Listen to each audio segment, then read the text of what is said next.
Hello students, this is Anand Shekhar Vasisht and I welcome you all on Engineers Adda 247। तो कैसे हैं आप लोग। फेस्टिवल्स का दौर चल रहा है ना। तो कुछ कुछ जगह पे आज का दिन खाली रहा है, कुछ जगह पे कल खाली रहा था। मतलब कहीं कहीं पर गोवर्धन पूजा अन्नकूट जो त्यौहार है वो कल और कहीं कहीं पर आज के दिन मनाया जा रहा है। अभी तो भाई दूज की भी तैयारी चल रही होगी, है ना। चलो, तो इन सब फेस्टिवल्स के साथ साथ, इन सब तैयारियों के साथ साथ हमें अपने एग्ज़ाम की तैयारी भी करते रहना है, ये ज़रूरी है। तो आज के इसी सेशन में हम बहुत इंपॉर्टेंट चीज़ डिस्कस करने वाले हैं, that is projection of the vectors या कंपोनेंट्स ऑफ द वेक्टर्स। तो this is the fourth part of vector calculus. इससे पहले हालांकि airport authority of India ATC के एग्ज़ाम के लिए मैथमेटिक्स के कुछ और टॉपिक्स भी हमने डिस्कस किए। प्लेलिस्ट आपको मिल जाएगी चैनल पर, उस प्लेलिस्ट में जाकर के आप पिछले सेशंस को देख सकते हैं। और स्पेशली जब इस सेशन को देख रहे हैं तो वेक्टर कैलकुलस के जो 3 सेशन इससे पहले आ चुके हैं वो तो देख ही लीजिएगा, वो ज़रूरी है। बट अभी आज इस सेशन में हम क्या डिस्कस करने वाले हैं उसके बारे में बात करते हैं, ठीक है। अगर आपको बिल्कुल नॉलेज नहीं है तो वेक्टर्स की, तो फर्स्ट पार्ट से देखना स्टार्ट करें। चलो, तो हम बात करते हैं आज कंपोनेंट्स ऑफ द वेक्टर्स। तो समझ के चलना, लेट्स सपोज, अच्छा आज का सेशन बहुत ज़्यादा बड़ा नहीं होने वाला है, बस यही एक पार्ट जो है इसको डिस्कस करने वाला है। अगले सेशन में हम इससे रिलेटेड क्वेश्चंस प्रैक्टिस करेंगे। इस बात को भी ध्यान रखना है थोड़ा सा कि हाँ, फेस्टिवल्स का माहौल है तो कुछ लोग जो हैं सेशंस को क्योंकि रिलेटिव्स वगैरह के आने जाना होता है ना। कुछ लोग ऐसे भी होते हैं जो प्रिपरेशन कर रहे होते हैं कहीं रह करके, लेकिन अपने घर पर आ रहे जा रहे होते हैं, तो वो लोग इन सेशंस को अटेंड नहीं कर पा रहे होंगे लाइव में। तो बहुत ज़्यादा बर्डन उनके लिए ना हो जाए, इसलिए बहुत ज़्यादा लॉन्ग लेंथी ड्यूरेशन के ये सेशंस जो है प्लान नहीं कर रहे हैं। बाकी 1-2 दिन में सब कुछ जब सब लोग अपने अपने फेस्टिवल के दौर से बाहर निकल के आ जाएंगे तो फुल पेस में हम वापस से कंटिन्यू करेंगे जैसे रोजाना करते हैं। तो कंपोनेंट का मतलब क्या, एक बार समझना। मान लो एक ये वेक्टर है, कहाँ गया वेक्टर, गायब हो गया। वाइट कलर का लोगे तो सर गायब ही होएगा। चलो चलो, एक ये वेक्टर है लेट सपोज, ठीक है। ये वेक्टर है ए वेक्टर, ए वेक्टर। तो हम ऐसा बोल सकते हैं क्या, इस वेक्टर को this vector plus this vector, थोड़ा सा और ठीक से करो, this vector plus this vector equal to this vector. A vector equal to ये vector plus A vector, triangle rule of vector addition बोल सकते हैं ऐसा, बिल्कुल ठीक है। ऐसे भी बोल सकते हैं फिर तो, ध्यान से देखें तो ये वेक्टर प्लस ये वेक्टर, ये वेक्टर प्लस ये वेक्टर इक्वल टू ये vector, this vector plus this vector equal to A vector जो गिवन वेक्टर है, बिल्कुल बोल सकते हैं। हालांकि बोलने को तो ऐसे भी बोल सकते हो, ये वेक्टर प्लस ये वेक्टर इक्वल टू वेक्टर, लेकिन मैं अभी इनकी बात नहीं कर रहा हूँ। मैं स्पेशल जो बना रहा हूँ उस पर एक बार मैं बना लेता हूँ सारे केसे, फिर फोकस होकर ध्यान समझना। ऐसा भी बोल सकता हूँ क्या मैं, ये vector equal to this vector plus this vector equal to ये वेक्टर। देखो, तो पहला केस ब्लू कलर में बना के दिखाया हुआ है मैंने, सेकंड केस ग्रीन कलर में नजर आ रहा होगा आप लोग को, कलर ब्लाइंड तो नहीं है ना कोई आप में से। थर्ड केस ये पिंक कलर में नजर आ रहा होगा आप लोग को। अरे सर पूछो ही मत, पिंक में तो बहुत सारे पिंक जानते हैं सर हम, बेबी पिंक, अलाना पिंक, भलाना पिंक, है ना, जानते हो ना, जो गर्ल्स कैंडिडेट हैं सबको पता होगा।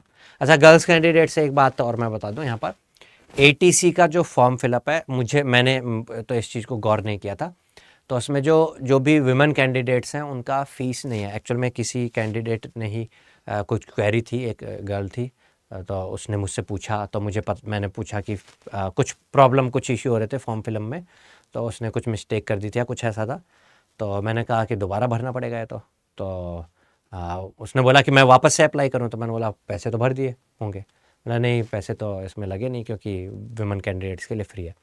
तो भाई ATC का फॉर्म फिलअप विमेन कैंडिडेट्स के लिए बिल्कुल फ्री है, तो आज ही जाकर सबसे पहले तो वो फिल जरूर कर दें। प्रिपरेशन कर पाएंगे या नहीं कर पाएंगे, ये डर को सोच करके अभी फॉर्म फिल करने से रोके रख के हो अपने आप को, तो जो भी गर्ल कैंडिडेट है वो फॉर्म जरूर से फिल कर दें। चलो, तो यहाँ पर ध्यान से देखते हैं। और भी बहुत सारे केसेस मैं आपके सामने बना सकता हूं, जैसे एक और बना के देता हूं, एक ब्लैक का और ले लेते हैं। ब्लैक के बिना तो लाइफ अधूरी है ना। चलो, this vector plus this vector equal to ये फोर्थ। अब आप गौर करना एक बार, जो सारे केस मैंने बनाए उनमें जिन दो को ऐड करके मैं लाल रंग का मीन्स रेड कलर का वेक्टर बना रहा हूं, जिन दो को दिस प्लस दिस करके बोलूं चाहे या दिस प्लस दिस करके बोलूं, ध्यान से देखना, जिन दो को ऐड करके मैं रेड कलर का वेक्टर बना रहा हूं उन दोनों के बीच में एंगल 90 डिग्री लिया है मैंने।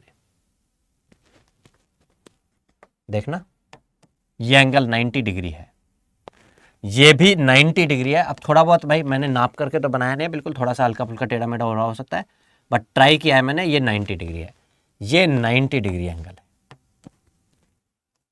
ये भी 90 डिग्री एंगल है, ऐसा कुछ है। और मेरी बात है, ऐसा कुछ है। बहुत अच्छे तरीके से समझने वालों, कभी शायद ये सोचा नहीं होगा, समझा नहीं होगा, कभी रट करके रखा होगा, बहुत अच्छे तरीके से मैं यहां पर बताने वाला हूं चीजों को। तो आप ध्यान से देखना, क्या मैं बोल सकता हूं दिस ए वेक्टर, ब्लू पर बात करते हैं, बाकी सब भूल जाना। ये ए वेक्टर जो है रेड कलर का vector, this is having two parts, भूल जाओ बाकी सबको, one part and other part. तो अगर कोई बोलता है कि मेरे शरीर के दो पार्ट हैं, एक टॉप अपर पार्ट और एक बॉटम पार्ट, तो शरीर के कंपोनेंट हो गए ना वो। तो ऐसे मैं बोलूं इस वेक्टर के दो पार्ट हैं, एक ये वाला पार्ट और ये वाला पार्ट, क्योंकि इन दोनों के एडिशन से ये बन रहा है। कैसे? Triangle rule of vector addition, ये तो बोलता है this plus this equal to this. तो मैं बोल सकता हूं ये वाले वेक्टर के तो दो पार्ट हो गए, एक ये वाला और एक वाला। ये वाले को मैं बोल रहा हूं इस ए वेक्टर का ये वाला पार्ट को A1 बोल रहा हूं मैं, और ये वाले पार्ट को A2 बोल रहा हूं। तो इन दोनों पार्ट से मिलके ए वेक्टर बन रहा है। तो मैं बोल सकता हूं कि इसका कंपोनेंट हो गया, इस वेक्टर का ये कंपोनेंट और ये कंपोनेंट, दो कंपोनेंट, दो चीजों से मिलकर ए वेक्टर बन रहा है। फिर आप बोलोगे नहीं सर मैं तो ये प्लस ये बोलूं, तो आपने तो बोला था ये भी तो triangle rule of vector addition follow करके यही बनेगा। तो इसके दो कंपोनेंट ही हो गए। अब ये कंपोनेंट्स कहां कैसे क्या फाइंड कर रहे हैं वो ध्यान समझना। अभी तो मैंने एक चीज बना के हटा भी दी थी, वो भी समझ सकते हो, वो भी मैं रख रहा था कि कंपोनेंट ऐसे लेके चलें कि एक ये वेक्टर गया इधर और एक ये वेक्टर गया, लेकिन इन कंपोनेंट्स को नहीं लेके चलेंगे, ऐसे कुछ भी ले सकते हैं, वैसे इनफाइनाइट केसेस इसमें भी ले सकते हैं, लेकिन हम 90 वालों को लेके चल रहे हैं। अब ध्यान समझना क्या, अगर मैं, ध्यान से सुनना, अब अगर मैं एक वेक्टर कंसीडर करता हूं इधर, इसको मैं एक वेक्टर कंसीडर करता हूं, कलर कौन सा लें यार, ये लेते हैं। एक वेक्टर कंसीडर करता हूं इधर ऐसे, ये थोड़ा सा ये जाते दिख रहा होगा, ये वो था रेड कलर में वेक्टर ए वेक्टर, ये है हमारा ऑरेंज कलर में वेक्टर बी वेक्टर, ये हमारा ऑरेंज कलर में वेक्टर है बी वेक्टर, है ना। ऑरेंज तो नहीं बोलेंगे इसको, जो भी कलर बोलो आप, ठीक है। इसमें है बी वेक्टर। ए वेक्टर का एक हिस्सा, अब भूल जाओ बाकी सब चीजों को, बाद में बात करेंगे, ब्लू कलर पे बात करते हैं। ए वेक्टर का जो एक हिस्सा है, एक कंपोनेंट है, एक टुकड़ा है, एक पार्ट जो है वो बी की डायरेक्शन में है, और दूसरा टुकड़ा बी से परपेंडिकुलर डायरेक्शन में। इस टुकड़े को, इस वाले टुकड़े को हम बोलेंगे ए वेक्टर का वो टुकड़ा, वो कंपोनेंट जो बी वेक्टर की डायरेक्शन में, और इस वाले टुकड़े को हम बोलेंगे ए वेक्टर का वो टुकड़ा, जो वो कंपोनेंट जो बी वेक्टर के परपेंडिकुलर है। तो हम क्या बोल देंगे, पैरेलल टू ए वेक्टर बोल, sorry parallel to B vector बोलते हैं, बी वेक्टर की डायरेक्शन बोलते हैं, and perpendicular to B vector बोलते हैं। तो हम बोलेंगे parallel component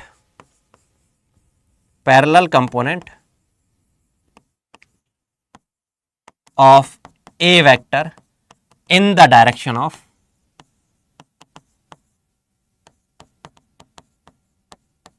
B vector is equal to क्या है, ये हमने नाम दिया इसको A1 वेक्टर। और जो A2 वेक्टर है वो क्या है, A2 वेक्टर क्या है, A2 वेक्टर है परपेंडिकुलर कंपोनेंट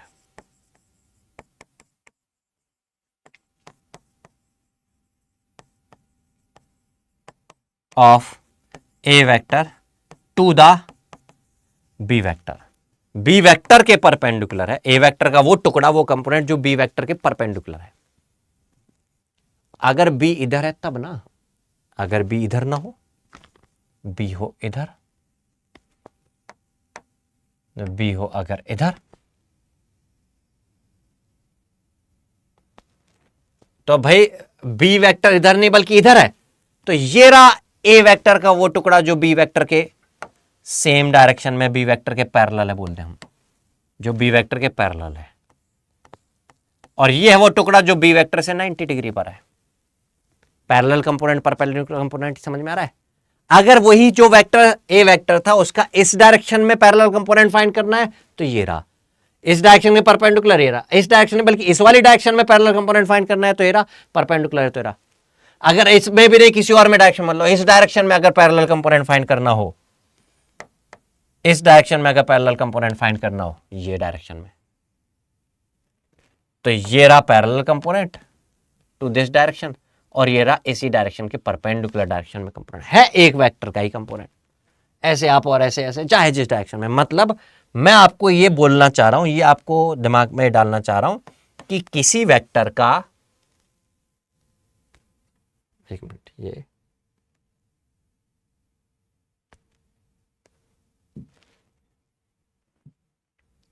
ये गलत स्लाइड रह गई है। हाँ, मैं ये बोलना चाह रहा हूं कि किसी वेक्टर का चाहे जिस डायरेक्शन में, चाहे मर्जी डायरेक्शन में यार, चाहे मर्जी डायरेक्शन में, किसी डायरेक्शन में एक हिस्सा होता है। एक वेक्टर का चाहे जिस डायरेक्शन में एक हिस्सा होता है, जैसे गवर्नमेंट का हर इनकम में एक हिस्सा होता है, इनकम टैक्स, छुप करके निकाल के बना लो तो अलग बात है, लेकिन किसी वेक्टर का चाहे जिस डायरेक्शन में कोई वेक्टर हो उसमें एक हिस्सा होता है, उस मतलब एक हिस्सा होता है मतलब उस डायरेक्शन में इस वेक्टर का भी कंपोनेंट होता है।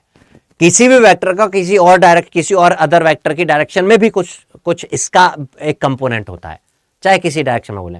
मतलब अगर कोई बोले कि अरे यार ऊपर चली गई होगी ये बात, ध्यान से समझना क्या बोलना चाह रहा हूं मैं। कोई वेक्टर है अगर, तो इस वेक्टर का मतलब ये वेक्टर इस डायरेक्शन में तो है ही, कोई बोले क्या इस डायरेक्शन में भी है?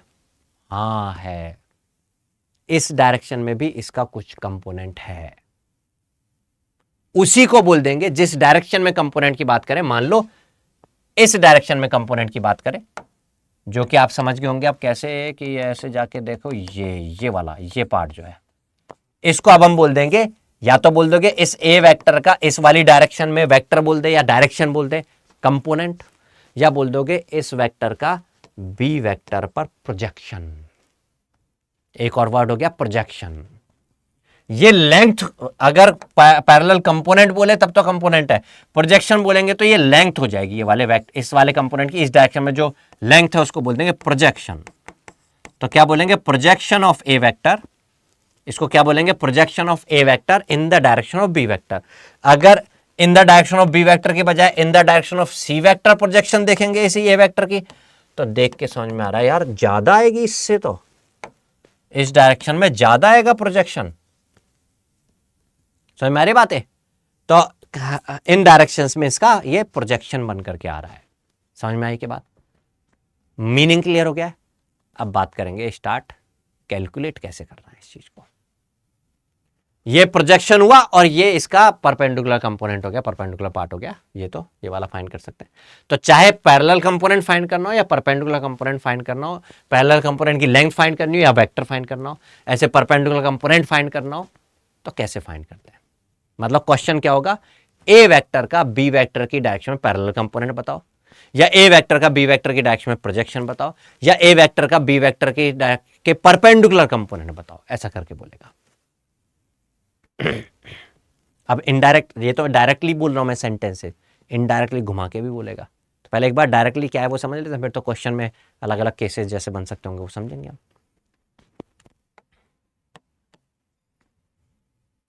चलो तो बात करें अगर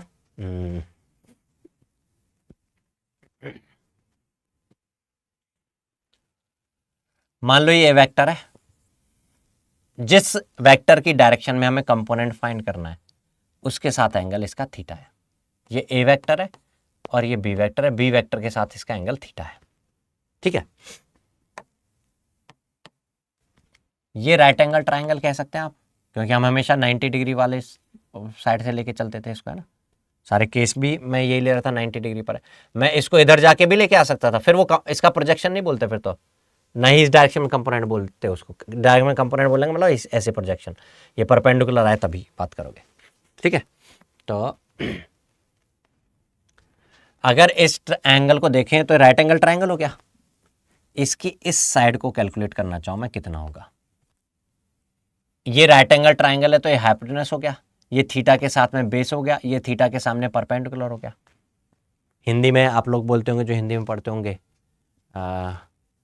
लंब, आधार और कर्ण, है ना, ऐसा कुछ हो गया।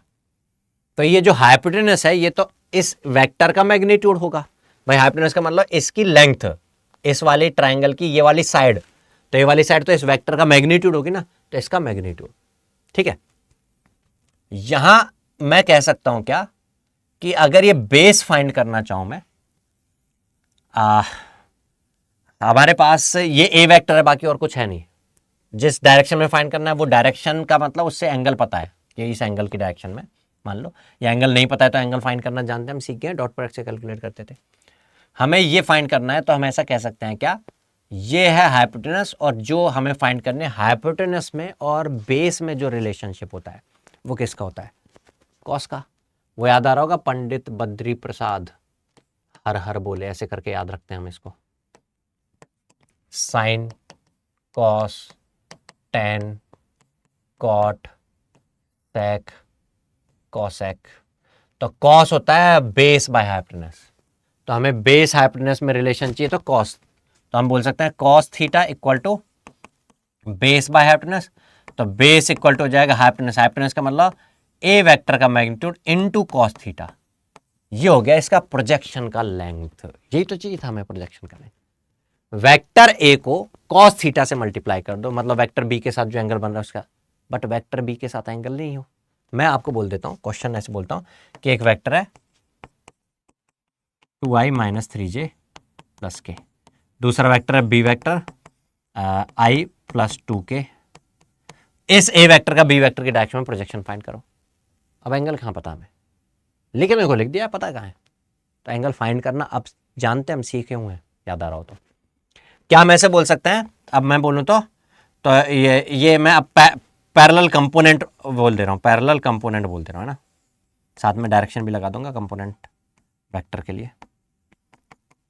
तो क्या हो जाएगा, वेक्टर ए का magnitude into cos theta.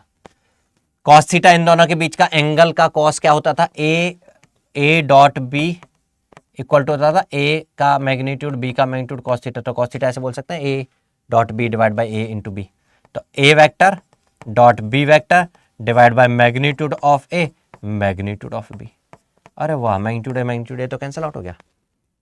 A vector dot B vector divide by magnitude of B. जिस वेक्टर का हमें कंपोनेंट चाहिए, जिसकी डायरेक्शन में चाहिए उसके साथ डॉट प्रोडक्ट करो, और जिसकी डायरेक्शन में चाहिए उसके मैग्नीट्यूड से डिवाइड कर दो। अपने आप से जिसकी डायरेक्शन में चाहिए उसके मैग्नीट्यूड से डिवाइड कर दो, अपने आप से इस डायरेक्शन में लेंथ आ जाएगी। लेकिन हमें वेक्टर चाहिए, कंपोनेंट वेक्टर चाहिए, तो साथ में इसकी डायरेक्शन भी लगा दो। बी वेक्टर की डायरेक्शन मतलब बी वेक्टर का यूनिट वेक्टर। वापस बोल रहा हूं मैं, देखना क्या है, ए वेक्टर का बी वेक्टर की डायरेक्शन में कंपोनेंट चाहिए, तो ए वेक्टर का बी वेक्टर के साथ डॉट प्रोडक्ट करके बी वेक्टर का मैग्नीट्यूड डिवाइड कर दो और साथ में बी वेक्टर का यूनिट वेक्टर लिख दो। ये तो लेंथ बताएगा केवल प्रोजेक्शन का, ये साथ में डायरेक्शन लगा देंगे तो भाई ये तो लेंथ है, डायरेक्शन किस कौन सी डायरेक्शन में, इसमें बी की डायरेक्शन, तो बी की डायरेक्शन लगा दो, बी की direction means unit vector B का, ये लगा दो। तो क्या समझ में आया हमें, कंपोनेंट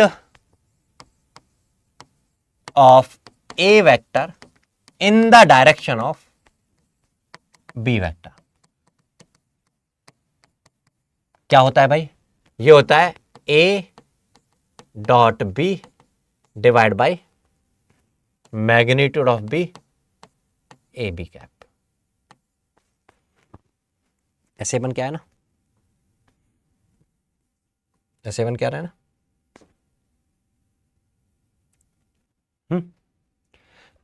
अब ये तो हो गया, अगर बोले परपेंडिकुलर कंपोनेंट, इसको पैरेलल कंपोनेंट बोलोगे, पैरेलल कंपोनेंट।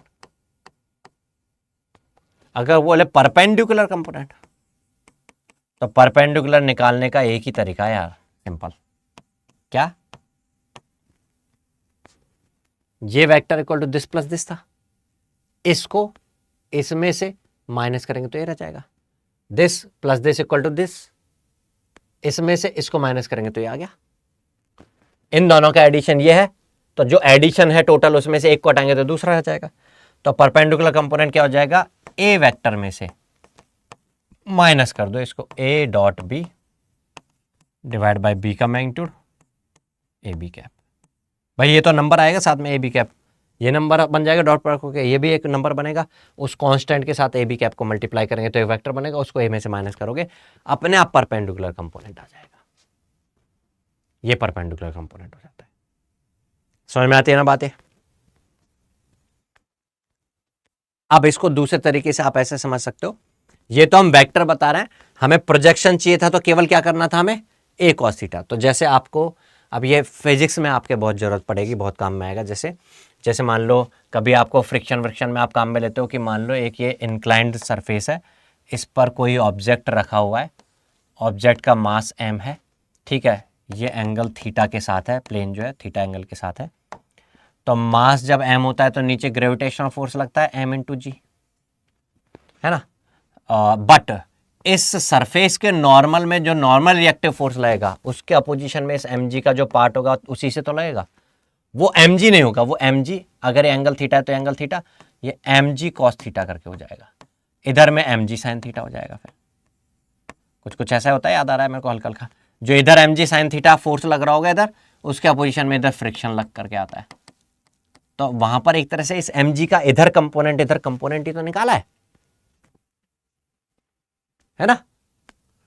तो ऐसे ये अपने जो है फिजिक्स में काम में आता है, फ्रिक्शन में और इन सब चीज़ों में, मैकेनिक्स में काम में आता है।